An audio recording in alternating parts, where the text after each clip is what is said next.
भजन संहिता 27 हमने पहले पढ़ा था और बहुत सी बातें सीखी थी।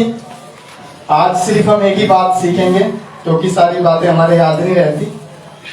तो भजन संहिता 28 को और वचन नंबर 7 को पढ़ेंगे।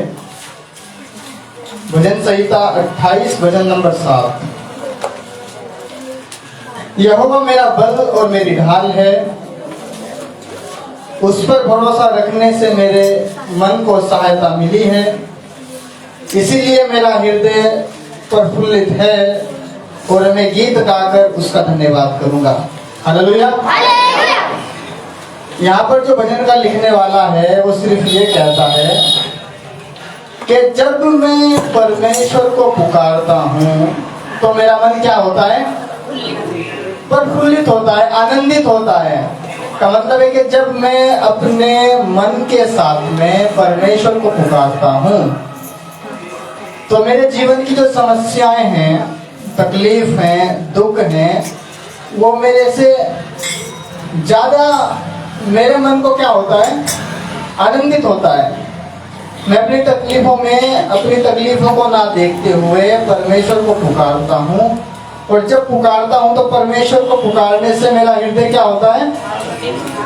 आनंदित होता है और उस पर भरोसा रखने से मेरे मन को सहायता मिलती है। कितने लोग ये कह सकते हैं कि जब मैं परमेश्वर पर भरोसा रखता हूँ तो मेरे मन को सहायता मिलती है, क्योंकि परमेश्वर कभी बदलता नहीं है। इसलिए हम उसके ऊपर क्या कर सकते हैं? भरोसा रख सकते हैं। परमेश्वर कभी मुझे त्यागता नहीं है, इसलिए मैं क्या कर सकता हूँ? भरोसा रख सकता हूँ। परमेश्वर मुझे धिक्कारता नहीं है, इसलिए मैं क्या कर सकता हूँ? परमेश्वर मुझे अपने पास बुलाता है, मेरी बातों को सुनना चाहता है, इसलिए मैं क्या कर सकता हूँ? जब दुनिया मुझे छोड़ देती है या मेरे विरोध में हो जाती है तब परमेश्वर क्या करता है? मेरे साथ खड़ा रहता है, इसलिए मैं उस पर क्या कर सकता हूँ? भरोसा कर सकता हूँ। और जब हम मत्ती की पुस्तक अध्याय 11 वचन नंबर 28 को पढ़ते हैं तो वहां पर एक बुलाहट है। कितने के याद है ये वचन? मत्ती अध्याय 11 वचन नंबर 28। एक बुलाहट यीशु मसीह की ओर से है। पिछली बार भी तो बताया था ये सब परिश्रम करने वालों और बोझ से दबे हुए लोगों, मेरे पास आओ, मैं तुम्हें विश्राम दूंगा। हे सब परिश्रम करने वालों और बोझ से दबे हुए लोगों, मेरे पास आओ, मैं तुम्हें क्या दूंगा? विश्राम दूंगा। यीशु मसीह की ओर से क्या है ये आपके लिए? एक बुलाहट है जिसको आप अपने जीवन में अपना सकते हैं, अपने जीवन में लागू कर सकते हैं। ये कह सकते हैं कि मैं परमेश्वर के पास में जा सकता हूँ अपने उस बोझ के साथ में, अपने उस दुख के साथ में, अपने किसी भी बोझ के साथ में। क्यों? क्योंकि परमेश्वर की ओर से ये क्या है? बुलाहट है। और इस बुलाहट के अंदर परमेश्वर हमें ये निश्चय कराता है कि वो आपके दुखों को, आपके बोझ को आपके ऊपर से क्या करेगा? उठा लेगा। इस वचन के अंदर एक बुलाहट भी है, इस वचन के अंदर एक संवेदना भी है। परमेश्वर की ओर से एक आपको शांति देने वाला वचन भी है। क्या है इसके अंदर? दो बातें हैं, एक बुलाहट है और एक शांति देने वाली बात है। और अगर हम वचन पढ़ते हैं नीति वचन अध्याय 3 वचन नंबर 5 और 6, वहां पर लिखा है कि मैं परमेश्वर के ऊपर क्या करूंगा? भरोसा करूंगा। और दूसरी बात उस वचन में लिखी है कि मैं अपने आप को परमेश्वर की अधीनता में समर्पित करूंगा। मैं परमेश्वर पर क्या करूंगा? भरोसा करूंगा। और दूसरी बात, परमेश्वर की अधीनता में रहूंगा, क्योंकि वो मुझे हर एक परिस्थितियों से क्या करता है? विजय करता है। कितनी बात हो गई यहाँ पे? 3 बात हो गई इसके अंदर।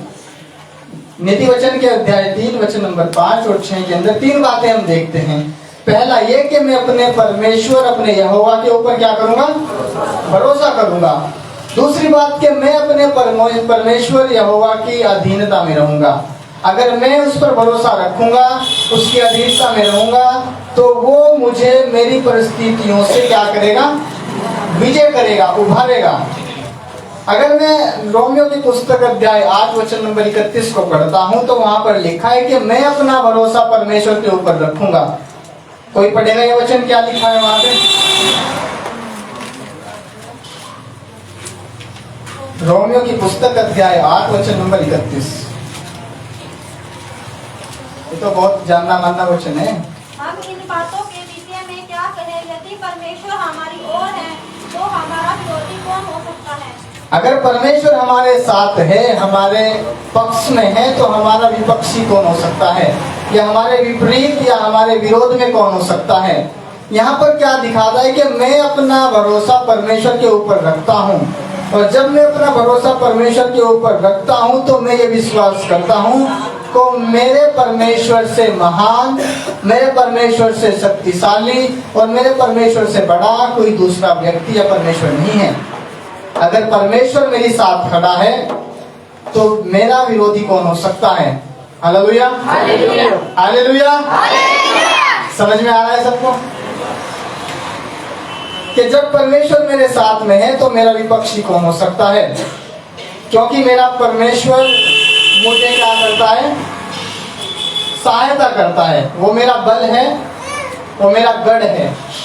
और अगर हम पढ़ते हैं निर्गमन की पुस्तक में, तो वहां पर ऐसा लिखा है कि परमेश्वर मेरी सामर्थ है, मेरा बचाव का स्थान है, मेरा उद्धार है, मेरा परमेश्वर है और मेरे पिताओं का परमेश्वर है। जब मैं अपने परमेश्वर के ऊपर विश्वास करता हूँ तो परमेश्वर मेरी क्या करता है? सहायता करता है। और हमने सबसे पहले क्या पढ़ा? भजन संहिता 28 का 7 में, यहोवा मेरा बल और मेरा ढाल है। यहोवा मेरा बल और मेरी ढाल है, उस पर भरोसा रखने से मेरे मन को सहायता मिली है, इसलिए मेरा हृदय फलफुल्लित हुआ है और मैं गीत गाकर उसका धन्यवाद करूंगा। जब मुझे यह पता चलता है कि परमेश्वर की ओर से मुझे एक बुलाहट है, परमेश्वर मुझे निश्चय दिलाता है और मैं परमेश्वर के ऊपर भरोसा रखता हूँ, मैं परमेश्वर की अधीनता में जाता हूँ, और मैं जब परमेश्वर की अधीनता में जाता हूँ मैं सारी परिस्थितियों के ऊपर विजय पाता हूँ। और मेरा भरोसा जब परमेश्वर के ऊपर आता है तो परमेश्वर सामर्थ्य है, बलवान है। उन सब बातों के विरोध में, उन सब बातों की समस्याओं के विरोध में जो मेरे विरोध में आती है, मुझे विजय दिला सकता है। तो मेरा मन क्या होगा? भी आनंदित होगा। और यही एक कारण है कि हम परमेश्वर के ऊपर क्या कर सकते हैं? भरोसा कर सकते हैं। परमेश्वर सभी को आशीष से जय मसीह।